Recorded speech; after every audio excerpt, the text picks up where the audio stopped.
Salam əziz və dəyərli izləyicilər. Bugünkü dərsimizdə Koreya dilində heca nədir, necə qurulur və necə yazılır, bunları öyrənəcəyik. Heca bir nəfəsdə deyilən səs birliyidir.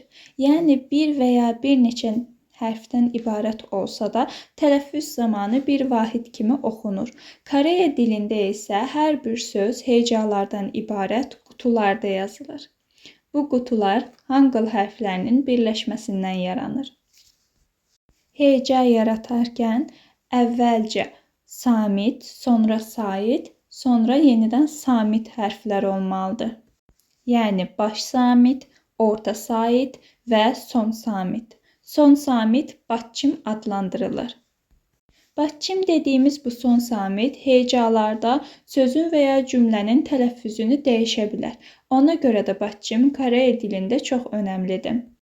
Hecanın əvvəlində mütləq samit səs gəlir, sonra mütləq sait səs gəlir və sonda isə samit səs gəlir. Samit səs olmaya da bilər. Bu şəkildə də heca yaratmaq mümkündür.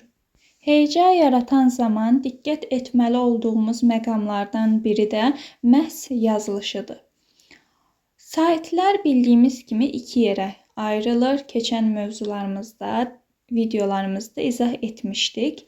Aşağı linkini qoyacağım. Baxmayanlar keçid edib baxa bilər. Şaquli və üfüqü. Şaquli saitlər hər zaman sağda yazılır. Üfüqi saitləri isə hər zaman altda yazılır və həmçinin batçım da hər zaman altda yazılır. Bəs deyə bilərsiniz ki, birdən heca sait hərflə başlasa onda nə olacaq? Bu zamanda samitlər arasında heç bir fayda verməyəcəyini düşündüyümüz ınq səsi var idi. O zaman da saitin əvvəlinə səs verməsə belə ınq hərfini yerləşdiririk. Inq hecanın başında gəldikdə tələffüz olunmur, sonunda gəldikdə isə ınq səsinə sahib olur. Əslində bu dərs çox sadə və çox asandır. Sadəcə diqqətlə izləsəniz, başa düşməyə çalışsanız, nə qədər asan olduğunun fərqinə də varacaqsınız. Gəlin bir neçə nümunə göstərək. D, A, L, dal. Bu bir hecadır və diqqətlə baxsanız, öncə samit, sonra sait və son samit isə dediyimiz kimi hər zaman altda yazılır. Sonra dol, d, o, l. Gördüyünüz kimi d, onun altında o, onun da altında l. Bir neçə nümunələrə də baxa bilərik. C, am, cam. Daha sonra s, o, n, son. G, a, n, qanq. B, o, n, bonq.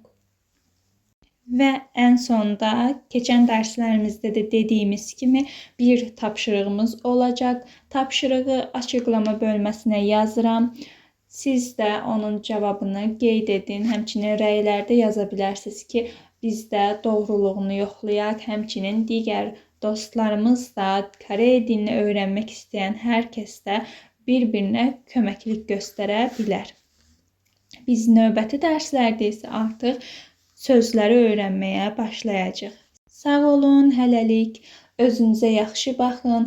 Abunə olaraq dəstək olmağı unutmayın. Həmçinin də Instagram linkimizi aşağıda qeyd edəcəm. Instagramdan da bizləri takibə alsanız çox sevinərik.